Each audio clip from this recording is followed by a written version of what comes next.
At our family Christmas dinner, I was told you can eat your tea in the car. My brother smirked, "Why waste a seat on you?" I looked around. Everyone else had a seat at the table, even my cousin who stole from me. I picked up my gift, turned to my brother, and said, "Check under your plate." Then I left, closing the car door behind me. Mom called. Dad ran out. You know that gut-wrenching feeling when you desperately hope for something, only to have it ripped away in the most brutal way? That was me this past Christmas. I walked into my parents' house, clutching a perfectly wrapped gift and a homemade apple pie, genuinely believing this year might be different. But I ended up back in my car, tears streaming down my face, because my brother, Travis, looked me dead in the eye and sneered, "Why would we waste a seat on you?" Before I tell you what happened next, and trust me, it's a story you won't believe, let me just say, if you've ever felt like the odd one out in your own family, especially during the holidays, you're not alone. Growing up as the middle kid between Travis, who's 37, and Lauren, 31, taught me early on that family dynamics are rarely fair. From the day Travis was born, he was the golden child. Our parents, Richard and Susan Parker, had a clear hierarchy of affection. Travis at the top, Lauren the adorable baby, and me, well, somewhere in the invisible middle. My earliest memory of Travis's cruelty? First grade. I'd poured my heart and soul into an art project for the school fair. A detailed diorama of our neighborhood, tiny houses, paper trees, everything. The night before the fair, I found it utterly destroyed, torn apart and scattered across my bedroom floor. When my parents rushed in, Travis was already there, shaking his head sadly. Miranda got mad because her project wasn't good enough. He lied, smooth as silk. I tried to help her fix it, but she pushed me away. Despite my tearful denials, they believed him. They always did.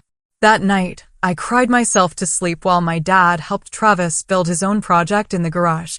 The next day, Travis won first place with a project my father had mostly created, and I showed up empty-handed. This pattern, it just continued. In middle school, when I made the honor roll, Travis told our parents I'd cheated.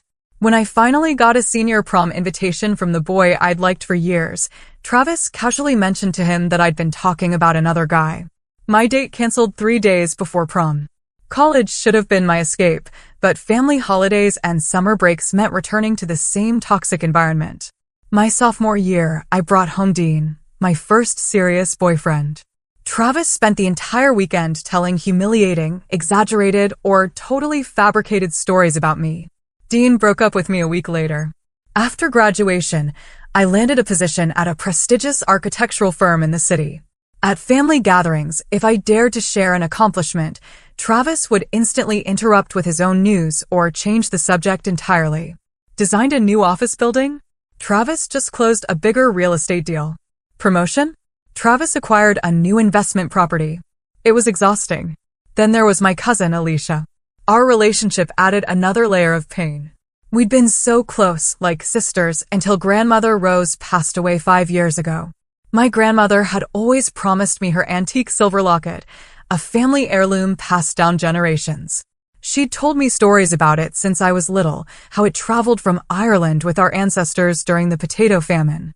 The day after her funeral, I went to her bedroom to get it, only to find it missing. Later that day, I saw it around Alicia's neck. When I confronted her, she claimed grandmother had given it to her privately. Even though I knew it was a lie, my family sided with Alicia. My mother suggested I was confused by grief, and my father told me not to make a scene at such a difficult time. Every family gathering since then, Alicia has worn that locket, a constant, glittering reminder of what was stolen from me and how little my family valued the truth when it came from my lips. Last year was particularly difficult. I got a huge promotion, becoming the youngest senior architect in my firm's history. I bought a beautiful apartment in the city with a park view. I was featured in an architectural magazine for my innovative sustainable designs. Yet, at Thanksgiving dinner, my family spent the entire meal discussing Travis's new vacation home and Lauren's wedding plans. My promotion? Barely mentioned, my mother quickly changing the subject to ask Travis about his golf game. After that Thanksgiving, I started seeing Dr. Marshall, a therapist specializing in family trauma. Our sessions helped me recognize the patterns of manipulation and emotional abuse I had, frighteningly, normalized. Dr. Marshall suggested boundaries, maybe even a break from family gatherings. But they're still my family. I insisted. If I could just make them see me, really see me, maybe things could change. Dr. Marshall's expression was sympathetic, but doubtful. Sometimes the family we choose is more important than the family we're born into, she said gently. Still, I decided to try one more time. Christmas. I spent weeks preparing. A handcrafted scarf for my mother, a first edition novel for my father, a custom photo album for Lauren's wedding. And for Travis? Something special. Something that took careful planning. Under the elegant wrapping paper was a bound collection of evidence I had gathered over years. Emails he'd sent undermining me to family members, screenshots of messages where he admitted to lying about me. A recording from last Christmas, where he mockingly described how easy it was to turn our parents against me. And a note. A note explaining that this would be my last attempt to show them who he really was. I debated for weeks whether to bring this gift. Dr. Marshall had warned me that confrontations rarely changed deeply entrenched family dynamics. But some part of me needed to try. To make one final stand before potentially walking away forever. So, on Christmas morning, I packed my car with carefully wrapped presents, a homemade apple pie using Grandmother Rose's recipe, and a tiny, flickering hope that perhaps this year would be different. I drove to my parents' suburban home, butterflies in my stomach, rehearsing what I'd say if Travis started his usual tactics.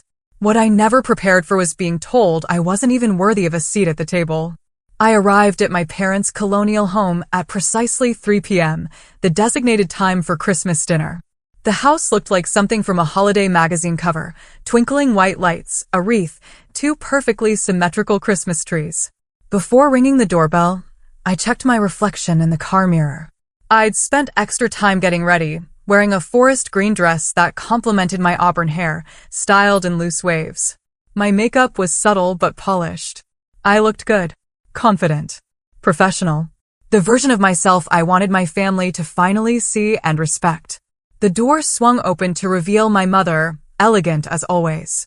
Miranda, she said, her smile not quite reaching her eyes. You're right on time. It sounded more like an accusation than a compliment. I stepped inside, arms laden with gifts and my pie. My mother accepted the dessert with a cursory thank you, then disappeared into the kitchen without offering to help with the presents or take my coat. In the living room, a very different scene was unfolding. My father was enthusiastically embracing Lauren and her husband, Patrick, roaring with laughter. That's my son-in-law, he boomed, clapping Patrick on the back. Across the room, Travis held court with our aunts and uncles, gesturing animatedly as they listened with rapt attention. His wife, Rachel, stood beside him, her hand resting possessively on his arm, diamond bracelet catching the chandelier light. Miranda's here, my mother announced flatly as she returned from the kitchen. A few heads turned my way, offering perfunctory smiles and distracted waves before returning to their conversations. Only Lauren broke away to give me a brief hug. Nice dress, she whispered. Just so you know, Mom's been stressed about dinner all day, so maybe don't bring up work stuff. Last time you talked about your promotion, she had a migraine for 2 days. Before I could respond, Alicia entered with her new boyfriend. Everyone, this is Justin, she announced. The family swarmed around them, asking questions and offering drinks. Around Alicia's neck, catching the light from the Christmas tree, hung Grandmother Rose's silver locket.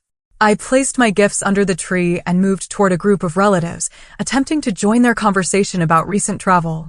My Aunt Barbara was describing her cruise to Alaska. It sounds amazing, I said during a pause. I've been researching sustainable tourism options for my next vacation. My aunt glanced at me, nodded vaguely, then turned slightly to exclude me from the circle. Anyway, as I was saying about the glaciers, this pattern repeated throughout the pre-dinner mingling. Conversations stopped when I approached. Family members excused themselves to refresh their drinks. Questions about my life were superficial, brief, and immediately redirected to more interesting topics. When it was time for family photos, my mother organized everyone in front of the fireplace. Travis and Rachel in the center. Lauren and Patrick on the left. Alicia and Justin on the right. Aunts, uncles, cousins positioned around them.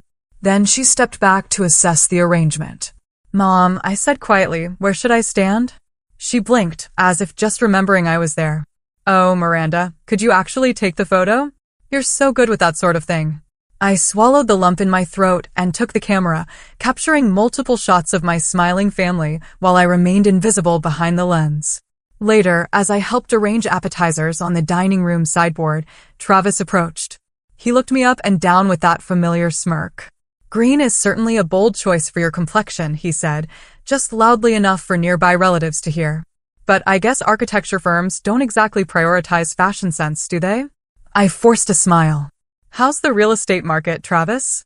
I heard interest rates have made things challenging." His eyes narrowed slightly. "For amateurs, maybe.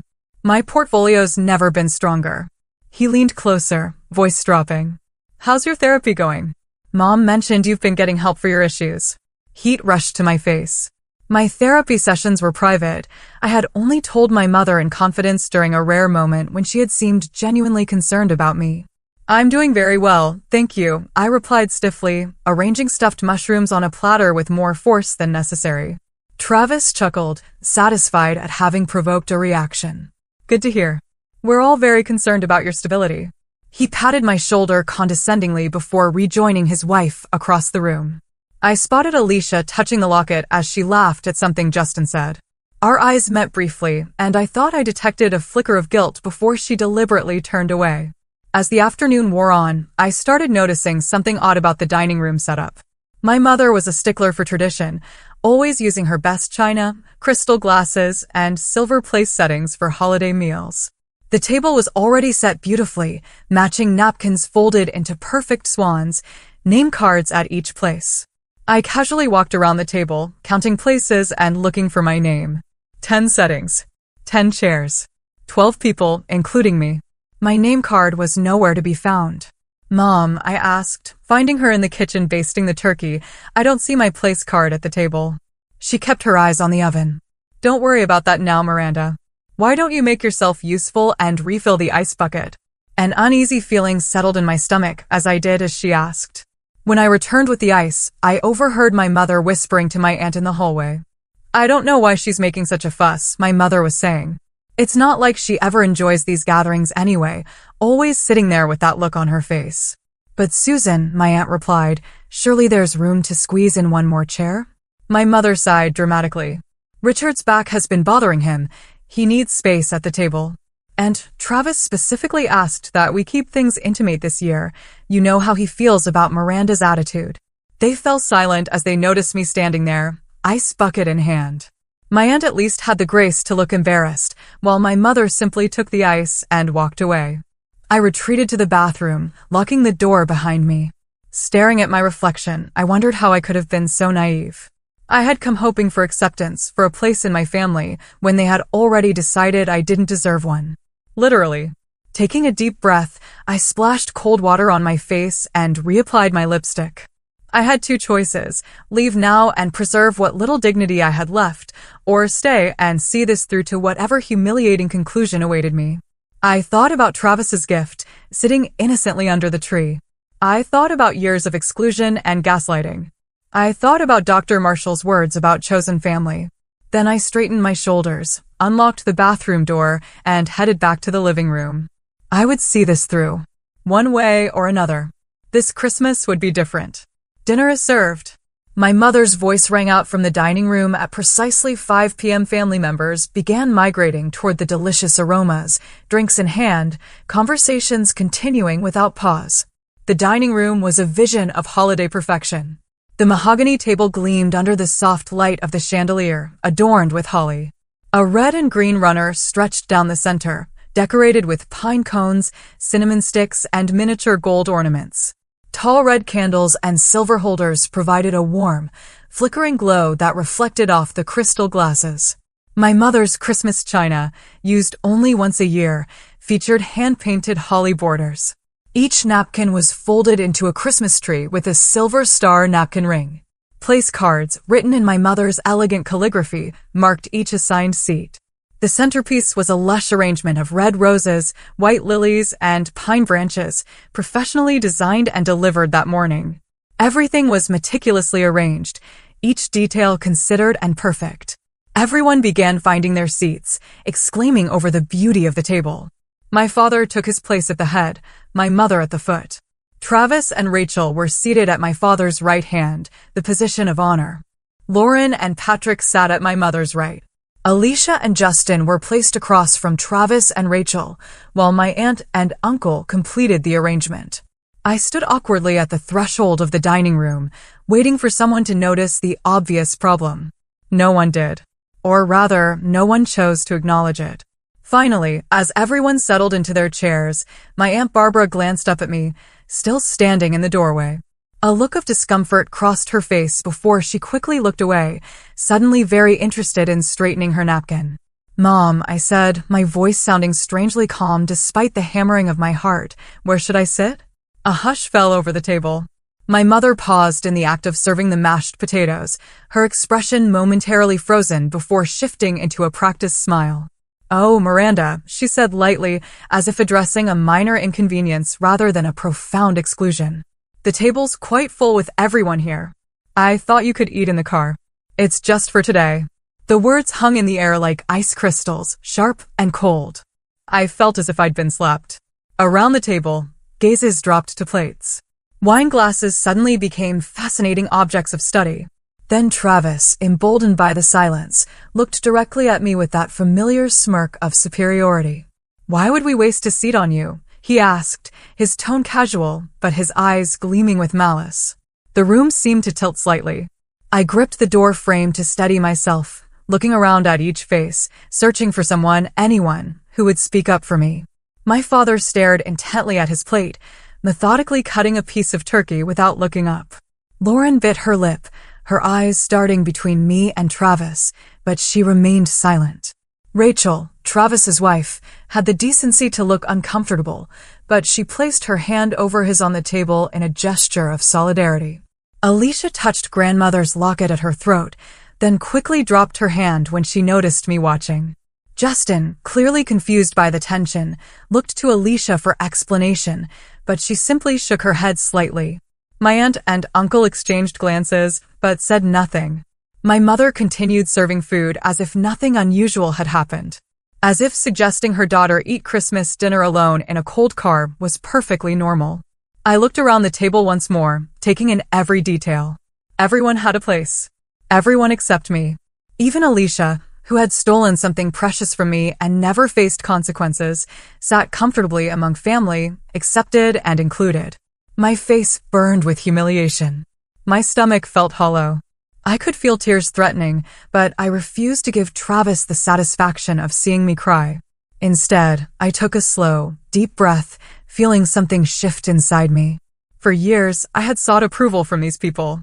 I had made excuses for their behavior, blamed myself for not being lovable enough, tried harder and harder to earn a place in their hearts. And here was the literal manifestation of my position in the family all along. There was no room for me at their table. There never had been. I glanced toward the Christmas tree in the living room, where my carefully wrapped packages sat. Among them was Travis's gift, the one I had debated for weeks about giving, the one that contained evidence of years of manipulation and cruelty. In that moment, standing excluded in the doorway of my childhood home while my family prepared to enjoy Christmas dinner without me, something crystallized in my mind. This wasn't a momentary lapse in judgment or an oversight. This was the culmination of a lifetime of being treated as less than, as unwanted, as the family member they tolerated rather than loved. And for the first time, I didn't feel the crushing weight of rejection. Instead, I felt something else entirely, clarity.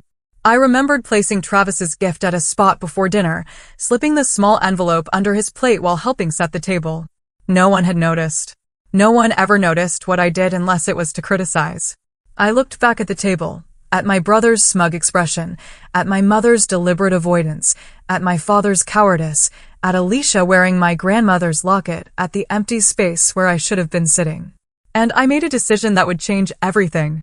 Standing in that doorway, excluded from my own family Christmas dinner, I felt a strange calm descend over me. It was as if I was watching the scene from outside my body, seeing with perfect clarity what had been true all along. This wasn't new behavior. This was simply the most honest version of what had been happening my entire life. Memories flashed through my mind in rapid succession. Age 7, waiting alone after ballet practice because my parents forgot to pick me up, too busy attending Travis's baseball game. Age 12, eating lunch alone in the school bathroom after Travis told everyone I had lice.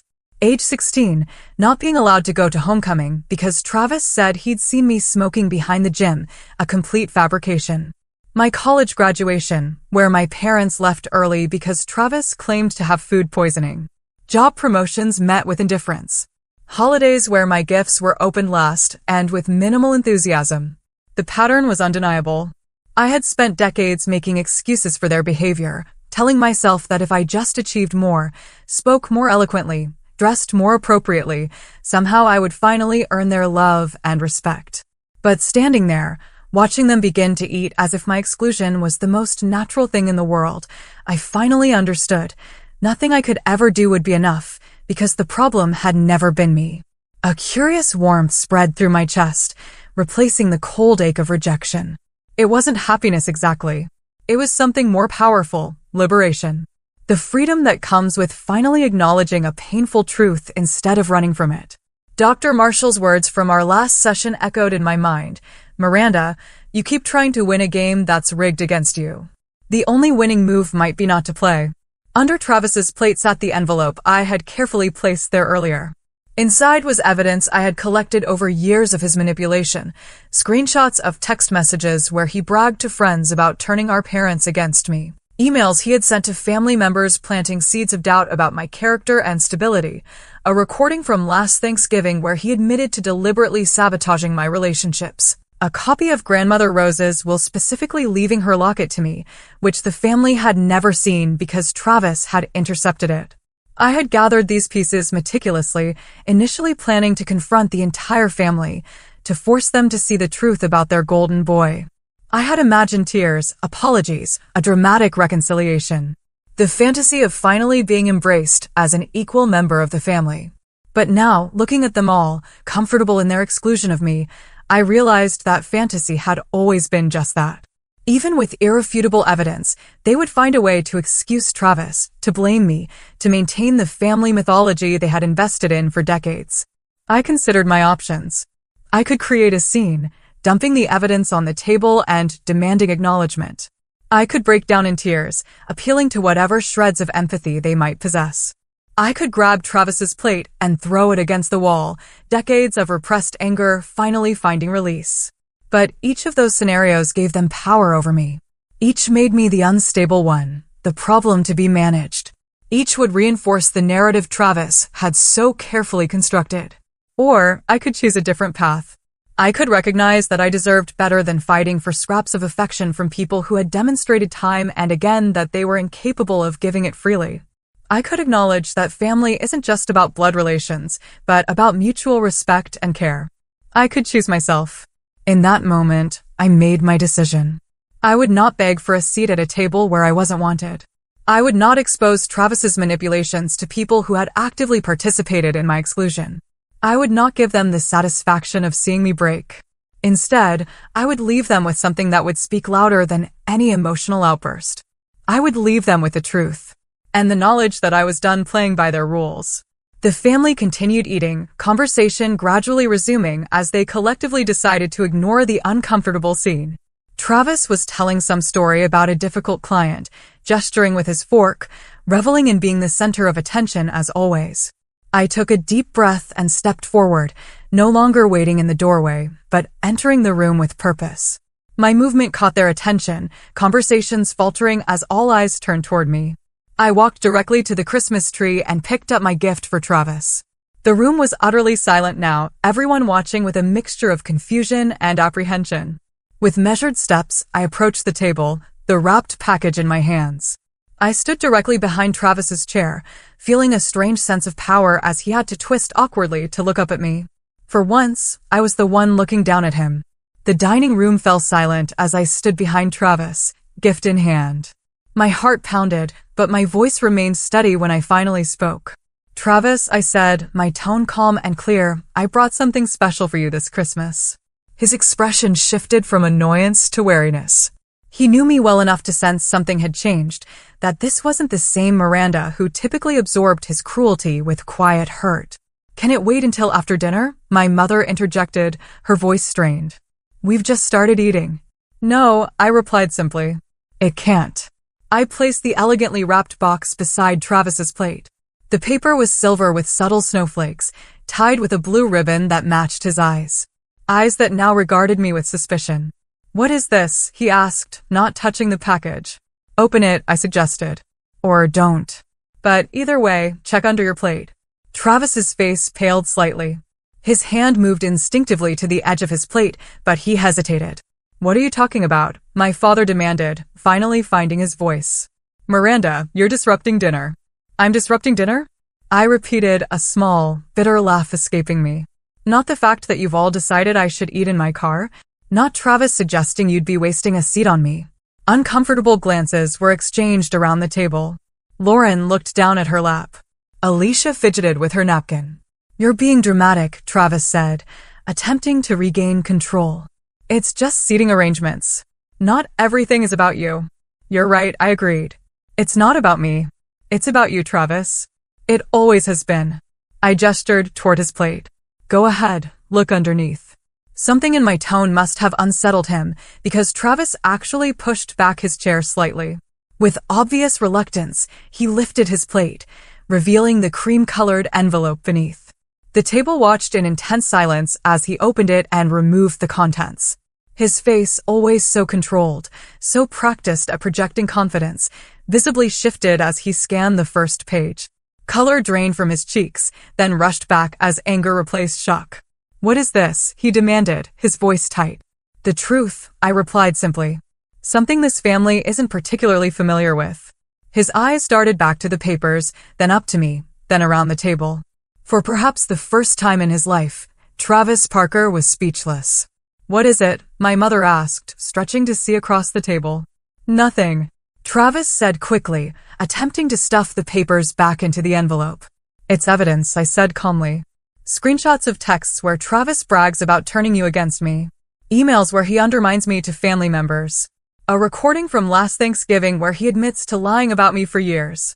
Rachel, Travis's wife, frowned and reached for the envelope. "Let me see that." Travis pulled it away from her. "It's nothing. Miranda's making things up as usual." "Am I?" I asked. "Then why are you hiding it? If I'm lying, show everyone." Travis's jaw clenched. He knew he was caught. "There's also a copy of Grandmother Rose's will," I continued, looking directly at Alicia. "The one specifically leaving her locket to me." Alicia's hand flew to the locket around her neck. "I didn't. She gave it to me," she stammered. "No, she didn't," I said firmly. "Travis told you I didn't want it. He intercepted the will and convinced you that Grandmother had changed her mind." Alicia turned to Travis, confusion and betrayal dawning on her face. "Is that true?" Travis stood abruptly, his chair scraping loudly against the hardwood floor. "This is ridiculous. I'm not going to sit here and listen to these accusations." "Then don't," I replied. "But everyone should know that I've made copies of everything in that envelope. I'm done protecting this family's illusions about their golden boy." My father finally found his voice. "Miranda, that's enough. This is Christmas dinner, for God's sake." "Yes, it is," I agreed. "A dinner I wasn't welcome at. A family I've never truly been welcome in." I turned my attention back to Travis, who was now gripping the envelope so tightly his knuckles had turned white. "Check under your plate again," I instructed. With visible reluctance, he lifted his plate once more to reveal a small handwritten note I had placed beneath the envelope. "Read it," I said. Travis's eyes scanned the note, his expression hardening. When he didn't speak, I recited the words I had written hours earlier. "This is the last time I will try to make you see me. The last time I will fight for a place in this family. I release you from the burden of pretending to care about me. And I release myself from the burden of seeking your approval." The silence that followed was profound. Around the table, expressions ranged from shock to discomfort to the beginning glimmers of understanding. I took a step back, surveying the scene one last time. The perfect table setting, the family gathered without me, the physical manifestation of what had always been emotionally true. "Merry Christmas," I said quietly. "Enjoy your dinner." With that, I turned and walked steadily through the living room, retrieving my coat and purse. No one followed me. No one called my name. As I opened the front door, I heard raised voices from the dining room, the beginning of what would undoubtedly be a complicated conversation. But it wouldn't be my conversation. Not anymore. The winter air was crisp against my face as I walked to my car. Snow had begun to F. All while I was inside, dusting the world with a clean white blanket. I sat behind the wheel for a moment, watching the snowflakes swirl in the glow of the porch light. Then I started the engine, closed the car door behind me, and drove away from the house I'd grown up in, feeling lighter than I had in years. I checked into the Parkview Hotel 20 minutes after leaving my parents' house. It was one of the few places open on Christmas, catering to travelers and, apparently, family outcasts like myself. The lobby was decorated with tasteful holiday decor, a large tree twinkling in the corner, and soft carols playing through hidden speakers. "Just you tonight?" asked the receptionist, a woman about my age with a kind smile and a name tag reading Bethany. "Yes," I replied, suddenly aware of how this looked, checking into a hotel alone on Christmas evening, still wearing a party dress, no luggage except my purse. I had a change of plans. Bethany's expression was professionally neutral, but her eyes held understanding. "I've put you in a room with a view of the park. The restaurant is serving a special Christmas dinner until 9 o'clock if you're interested." I thanked her and took the key card, grateful for her discretion. In my room, I kicked off my heels and sat on the edge of the bed, the events of the evening replaying in my mind. The hurt was still there, a dull ache behind my ribs, but it was accompanied by something unexpected, relief. My phone began buzzing almost immediately. The first text was from Lauren. What was in that envelope? "Travis is freaking out. Are you okay?" I didn't respond. My mother called next. When I didn't answer, she left a voicemail. "Miranda, this behavior is completely unacceptable. You've ruined Christmas dinner and upset everyone. Call me back immediately so we can discuss how you're going to apologize to Travis." I deleted the message. My father texted, "Your mother is very upset. Please call." I turned my phone off. After a shower, I changed into the hotel bathrobe and ordered room service.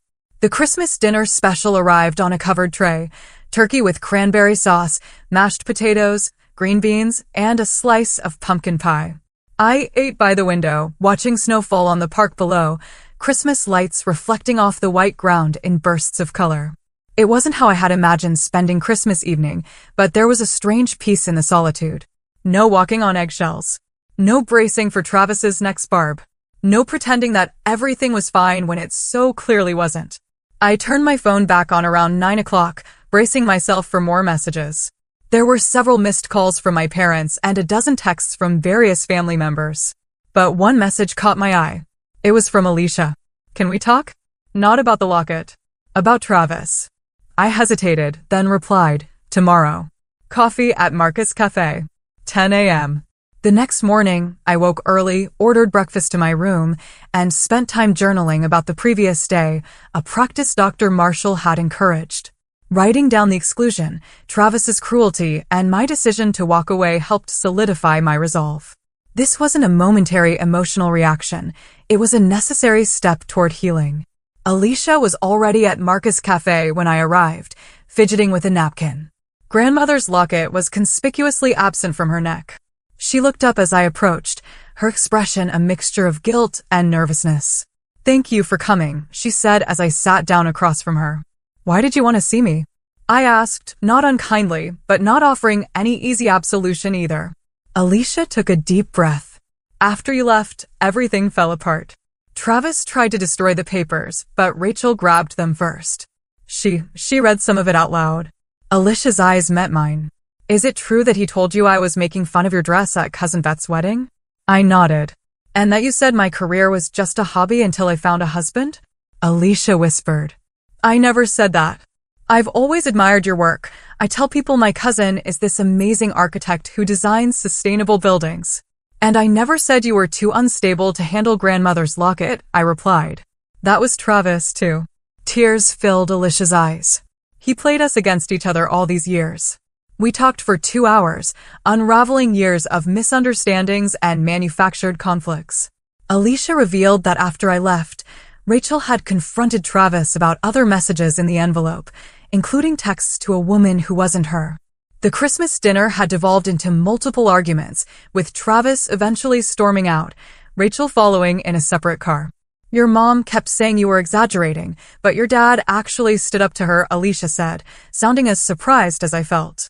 He said they'd been enabling Travis for too long. I've never seen him like that.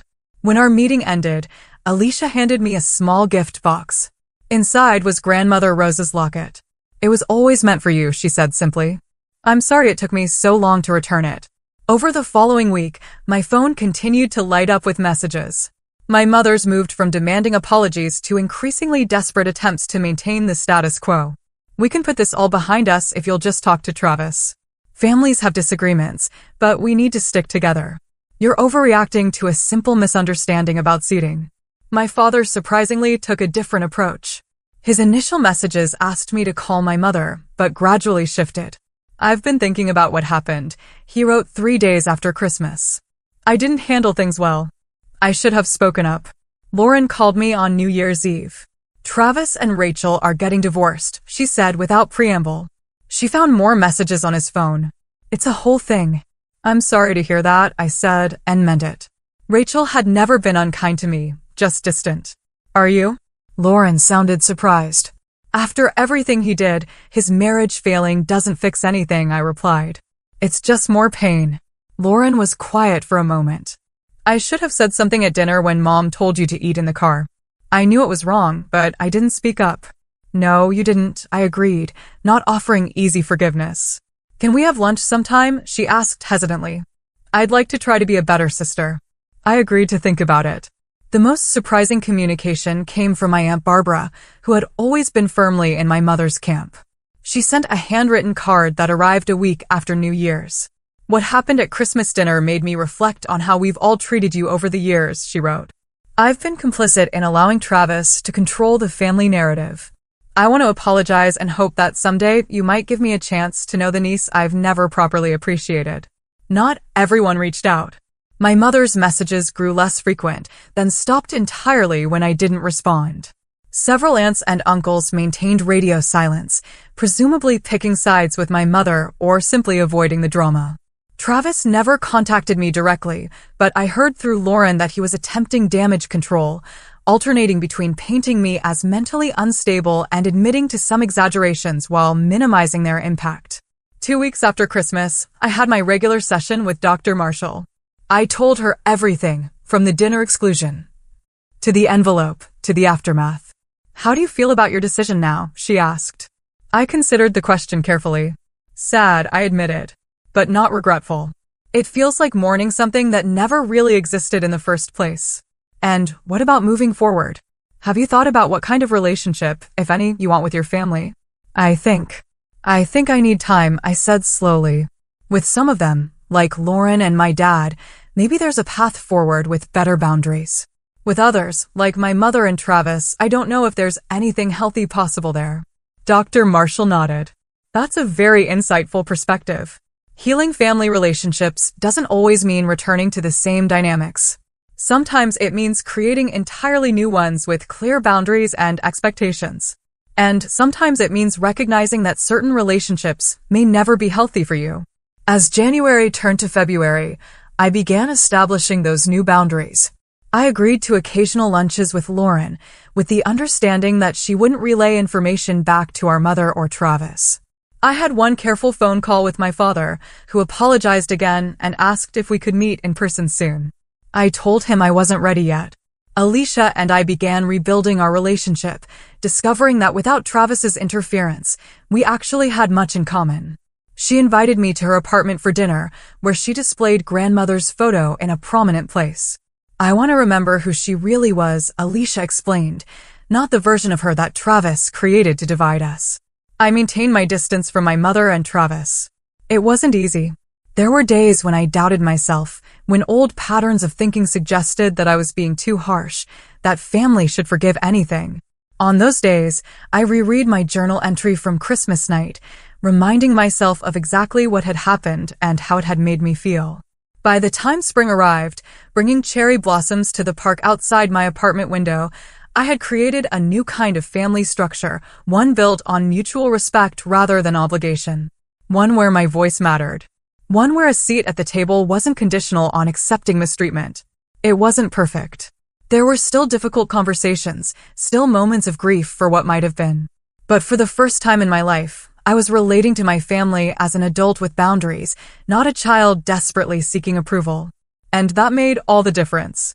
6 months after that fateful Christmas dinner, I stood in my newly redecorated apartment, surveying the changes with satisfaction. Gone were the muted, safe colors I had chosen to avoid criticism during family visits. Now, the walls were painted a bold teal. Artwork I loved hung in carefully selected spots, and plants thrived on every surface. This space finally reflected who I was, not who I thought my family wanted me to be. My phone chimed with a text from Kimberly, a colleague who had become a close friend after learning about my family situation. Still on for dinner tonight? Marcus is making his famous lasagna. I smiled and confirmed. Thursday night dinners with Kimberly and her husband had become a cherished ritual, part of the chosen family I had built in the months since Christmas. The transformation in my life extended far beyond home decor. At work, I had taken on a leadership role in a major sustainable housing project, voicing my ideas confidently in meetings rather than holding back for fear of sounding too proud, as my mother might say. My boss had commented on the change, noting that my quiet brilliance was finally getting the recognition it deserved. In my personal life, I had started dating again, this time with a clearer understanding of healthy relationship dynamics. Michael, an environmental engineer I had met through work, appreciated my directness and respected my boundaries. Our relationship was still new, but built on a foundation of mutual respect I had never experienced before. My weekly sessions with Dr. Marshall continued, though we had recently discussed transitioning to bi-weekly appointments as I developed stronger internal resources. Through therapy, I had learned to recognize and counter the critical inner voice that sounded suspiciously like Travis, to set and maintain boundaries without guilt, and to value myself even when others didn't. "You've done remarkable work, Miranda," Dr. Marshall had told me during our last session, particularly in distinguishing between forgiveness and reconciliation. That distinction had been crucial to my healing process. I had come to understand that forgiving my family, in the sense of releasing my anger and resentment for my own well-being, didn't necessarily mean returning to the same toxic patterns.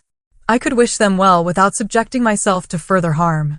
The family landscape had shifted dramatically in those 6 months. Travis and Rachel's divorce had been finalized, and he had moved to Boston for a fresh start. According to Lauren, without his constant manipulation of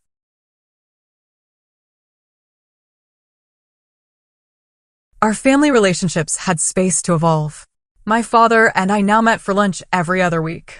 Our early conversations had been awkward, laden with unspoken history, but gradually we established a new, more honest connection.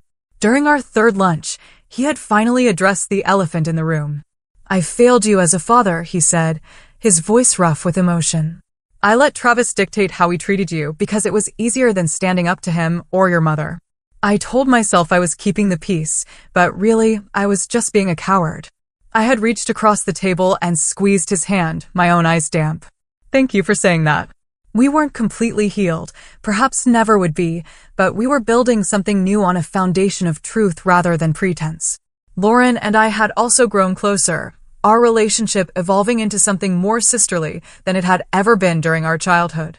She had recently confided that she was in therapy herself, working through her role as the family baby and the way she had been simultaneously privileged and infantilized. I never realized how much the family dynamics affected me until everything blew up at Christmas, she admitted during a weekend hike. "I always thought I had it good being the baby, but now I see how it limited me too." Alicia had become an unexpected ally. After returning grandmother's locket, she had made consistent efforts to rebuild our trust, never pushing but always showing up. We had discovered a shared interest in genealogy and were working together to document our grandmother's stories before they were lost to time. My mother remained the most difficult relationship. After weeks of silence following Christmas, she had eventually reached out with a carefully worded non-apology. "I'm sorry if you felt hurt by the seating arrangements." When I didn't immediately accept this olive branch, she had cycled through guilt trips, anger, and finally a grudging acknowledgement that perhaps she had been a bit insensitive. We had spoken twice on the phone since then, brief, surface-level conversations that avoided any meaningful topics. I had declined 3 invitations to family gatherings, not yet ready to test those waters. My mother interpreted this as punishment rather than self-protection, but I was learning to let her misinterpretations be her problem, not mine. The approaching holiday season brought new considerations. 4th of July, Thanksgiving, and eventually Christmas would all require decisions about family involvement. But unlike the previous year, I now approached these decisions from a position of choice rather than obligation. For the first time, I was planning a 4th of July gathering at my apartment, inviting friends and selected family members who had demonstrated respect for my boundaries. My father would be there, as would Lauren and Alicia. My mother had not been invited, a decision that prompted another round of texts about family loyalty, but I held firm. Perhaps the most profound change was internal. The constant anxiety, the need to prepare defenses for family encounters, the anticipatory dread before any interaction with Travis, all had diminished significantly. In their place was a quiet confidence, a knowledge that I could trust myself to maintain appropriate boundaries. I wore Grandmother Rose's locket now, not every day, but on occasions that felt significant. The silver oval contained a tiny photo of her in her youth, smiling with the same eyes I saw in the mirror. Sometimes I touched it and imagined her pride in seeing me finally stand up for myself. One evening in early summer, I sat on my balcony watching the sunset, journal open on my lap. I had developed a habit of reflecting on my progress, noting moments of growth as well as challenges. That night I wrote, I used to think family was something you were born into, a fixed constellation you had to navigate regardless of how it made you feel. Now I understand that family, real family, is built on actions, not blood. It's created through respect, kindness, and mutual support. Some of my blood relatives have earned a place in this new definition of family. Others have not. And that's okay. The most important lesson I've learned is that I don't need to set myself on fire to keep others warm. My worth isn't determined by my family's recognition. My place in the world isn't dependent on having a seat at their table. I can build my own table, surround it with people who truly see and value me, and that table will be far richer than any I was excluded from. I closed the journal, watching as the last rays of sunlight painted the sky in shades of pink and gold. The woman who had stood in her parents' doorway last Christmas, desperately seeking approval, felt like a different person now. I had walked away from that table, but in doing so, I had found my way back to myself. And that was the most important gift of all.